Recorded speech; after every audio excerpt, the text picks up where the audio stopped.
All right. That was something else. Let's stand a little closer. Let's get our framing in. Okay. Okay. That was a crazy night. 2025 Extreme Cup here at Rad Torque Raceway, the Night Thunder Dirt Oval Series. And it's night one, Friday night. Great racing all night. We started things off with the Alberta Outlaw Modified race. Ken Rachel, again. Dominant. Had a good run. Joe Guido came in second, so that was good. Frank David was technically third. Technically third. Yeah, technically. New guy out there. He's driving a big block mod. Yeah. Well, and that's right. Yeah. So, then we go into our Alberta Extreme Sprints race. And that was unreal. It started out on pole was Paul Rollo. They did like a pro reshuffle, whatever they call it. They drew chips, and then they got the opportunity to trade their chips. Well, Paul Rollo's sitting there looking at his chip, trying to make what he does. He ends up giving up his chip. It goes around to other people, and so that was crazy. But we start the race. He ends up getting the number one chip, so it ends up being Paul Rollo, and then it was Justin Enright. Justin Enright on the outside pole. Axel on the inside, third place. Yep. Gord Kynock started fourth. That's right. And then Sean started. Yep, Sean McDowell, and then Ian Myers. And then Ian Myers, in sixth place. So, the race was unreal. The track was great. Crazy. It got real tight. It got dry, slick, quick. Yep, very fast. Brody Anderson wasn't in the mix tonight. He tried early, had a flat, had to go off, come back. But otherwise, uneventful race for him. He just sort of floated around. Then you got, early on it was Sean McDowell. Manages to break out to a lead, and he was hauling. His car was set. Getting around lap traffic, no problem. The bottom was good for him, and he stuck there the whole time. That's right. And then we brought in, and then after that, we had a couple yellows. We had a couple of spinners. Yep, spinners. Declan made contact. Ryan had some incident. That's right. And then we get down. It's like 6 laps to go. And it's Scott McDowell, Paxton. I can't remember who else is up there, but then down in 5th or 6th is Matt Dussault. So Matt Dussault suddenly figures out that there's a high lane that he can run. And high. Right against the fence. right up there. Right against the fence. So he's literally motoring around these guys, leaving a rooster tail of dust. And as he's going around, he just starts picking them off, Gets around Myers, gets around Declan. Declan sees what he's doing, pulls in behind him, and starts doing the same thing. Then there was a yellow, and then they did the restart. And then the next thing you know, there he is going around Paxton, and there he goes around Sean and starts driving off. And Declan Fleming followed him, and that's the way it went. So, right at the end, Matt Dussault takes the win. The guy's on cloud 9.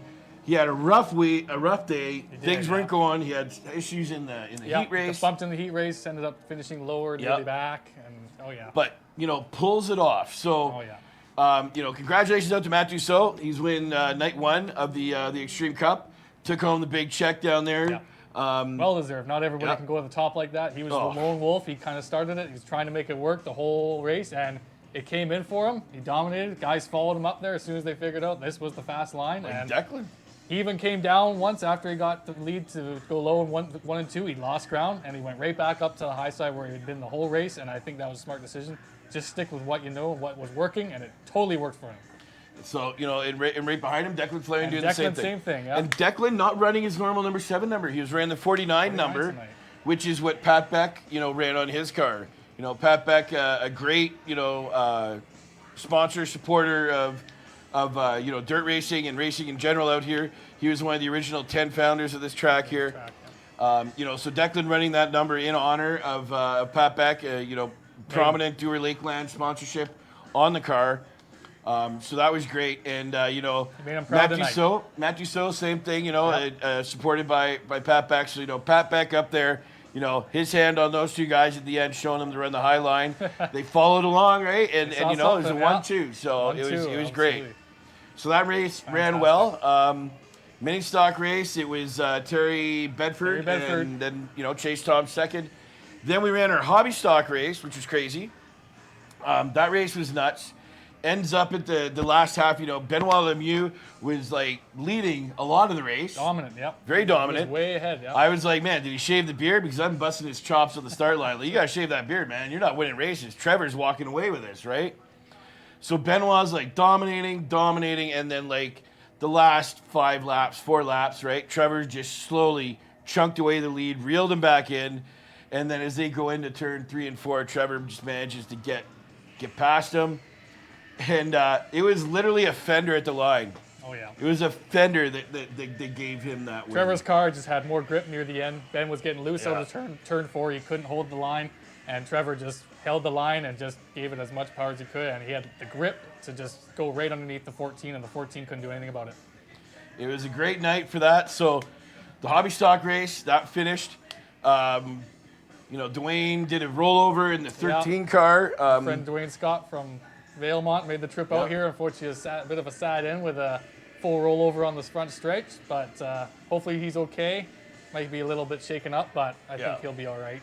He walked into the ambulance. Yep. I think they're just taking him to observe him. I mean, you do a rollover, you're going to rattle the old brain. You're You gonna rattle got to it, get checked out. No matter right? how much safety you're always going to You're already pretty crazy being these cars doing things, so you know you got to doubly check and make sure the guy's good to go. But That's right, yeah. He's going to be all right. So next we have we ran the Northern Thunder Dirt Late Model Series, and that was crazy. 6 cars. 6 cars. We had Terry Carter, and then he sent his wife to go pick up Alana from Carstairs, where she was doing an event for Volkswagen. So she only made it here in time to run the feature race. Yep. So she was driving the 6T that Terry normally drives. Terry was driving the 25 car. Yep.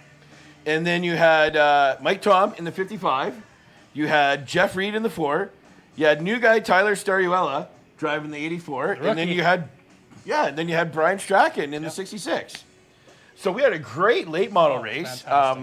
They spread out a bit, but man, that top 3 was Mike Tom, Tyler Stariuela, and then the 25 of Terry Carter, and those guys were battling the whole way. Yeah. And it was like, you know, I was talking to Mike on the straight when at the end of the race, and he was like, you know, it just gripped up. Like we looked at it, it was tight. He's like, this is the tightest I've ever run the car, right? Like the tightest I've ever run the car. So we had the car fully tight, and it worked. And what he found was just running that low line, and he was just getting a massive drive off the line. He was getting a good one.